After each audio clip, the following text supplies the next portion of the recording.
Assalamualaikum warahmatullahi wabarakatuh.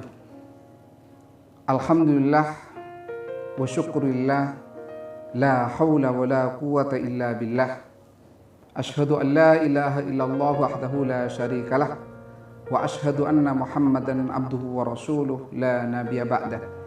Hadirin jamaah majelis ilmu yang dirahmati oleh Allah Subhanahu wa taala, selamat berjumpa kembali.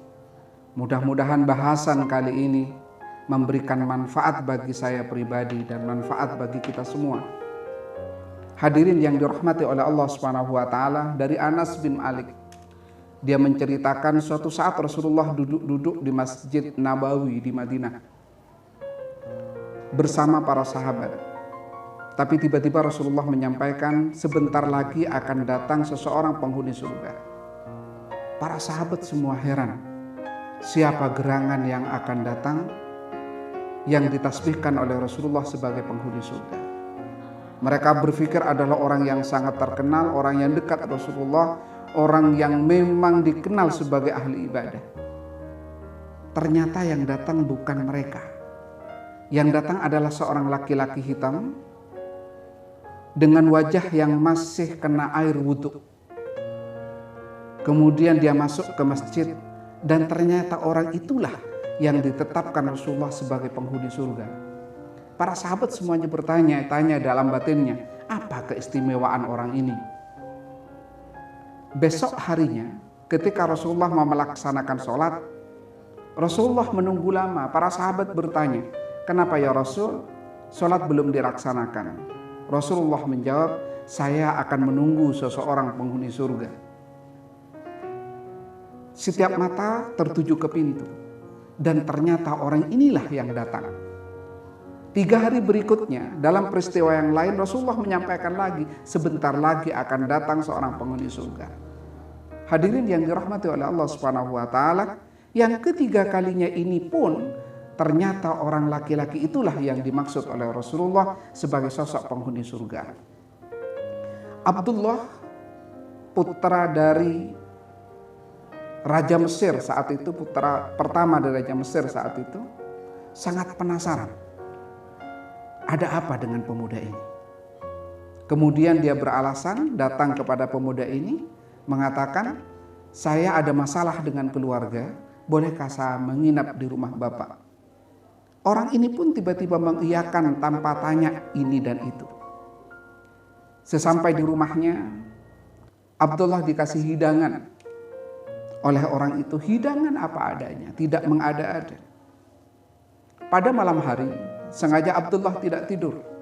Dia ingin tahu amalan apa yang membuatnya dia ditasbihkan oleh Rasulullah sebagai orang penghuni surga.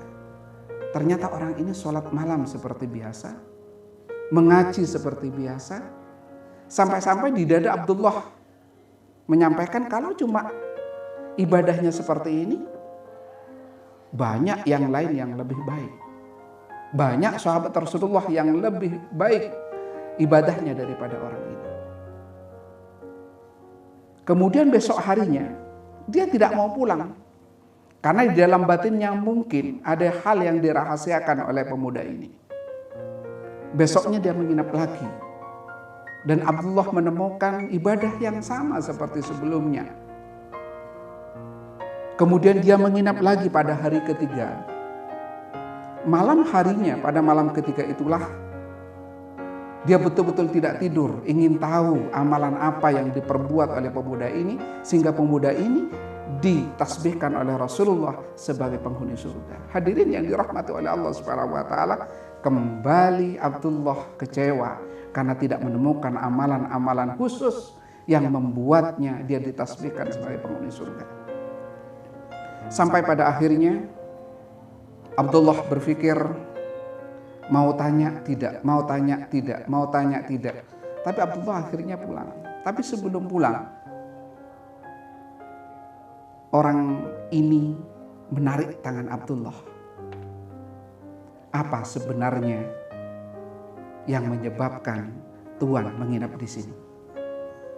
Kemudian Abdullah mengaku terus terang bahwa 1 minggu yang lalu ketika kami duduk-duduk di Masjid Nabawi, tiba-tiba Rasulullah menyampaikan bahwa akan ada seorang penghuni surga yang akan masuk masjid. Ternyata adalah jenengan. Pada 1 hari berikutnya, Rasulullah ketika mau sholat kemudian menyampaikan menunggu seseorang yang masuk surga. Ternyata juga jenengan. Pada peristiwa yang lain juga Rasulullah menyampaikan hal yang sama, bahwa menunggu seseorang yang penghuni surga. Ternyata yang dimaksud adalah jenengan. Hadirin yang dirahmati oleh Allah Subhanahu wa taala, kemudian Abdullah melanjutkan, apa sebenarnya, ibadah apa sebenarnya yang jenengan lakukan sehingga ditetapkan oleh Rasulullah sebagai penghuni surga. Pemuda ini pun menyampaikan, ibadah yang saya lakukan seperti yang Tuhan lihat pada malam hari itu. Tidak ada yang lain. Saya sholat seperti biasa, saya ngaji seperti biasa, saya jual kayu seperti biasa, seperti orang-orang pada umumnya. Abdullah menyampaikan, tapi bagaimana Rasulullah menyampaikan bahwa jenengan adalah orang penghuni surga? Orang ini hanya menggeleng-gelengkan kepala. Dia tidak tahu kenapa Rasulullah memastikan dirinya sebagai sosok penghuni surga. Abdullah akhirnya pamit pulang, tapi sebelum pamit pulang, orang ini memegang tangan Abdullah. Ada sesuatu yang biasa saya lakukan. Apa itu? Saya selalu memaafkan orang sebelum orang minta maaf. Saya juga tidak pernah iri kepada orang yang sukses. Saya juga tidak pernah membicarakan kesalahan orang. Saya juga tidak pernah sakit hati ketika orang lain berbuat salah kepada saya. Abdullah langsung mengangguk-angguk. Benar apa yang disampaikan Rasulullah, bahwa jenengan penghuni surga. Orang sebelum minta maaf, dia sudah memaafkan. Ada orang sukses tidak pernah iri. Dia pun tidak pernah menceritakan kesalahan orang lain.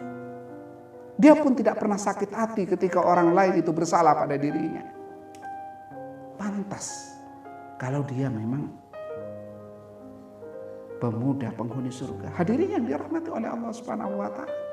Ternyata kuncinya sederhana. Orang yang dijamin surga adalah orang yang mau memaafkan kesalahan orang. Orang yang tidak pernah iri terhadap kesuksesan orang lain. Orang yang tidak suka membicarakan kesalahan orang lain. Itulah sebabnya Al-Quran menyampaikan, la yashar qaumun min qaumin asa ayyakunu khairan minhum wala nisa'um min nisa'in asa ayyakunna khairan minhum.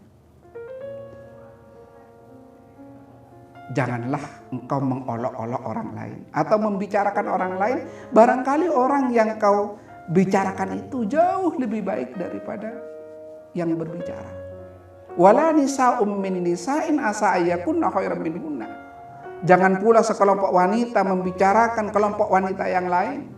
Barangkali orang yang dibicarakan itu jauh lebih baik dari orang yang dibicarakan.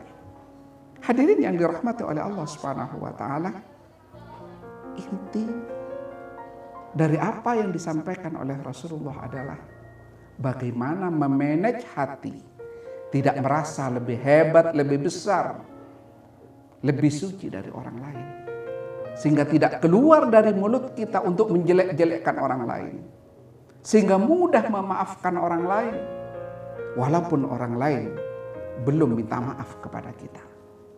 Wassalamualaikum warahmatullahi wabarakatuh.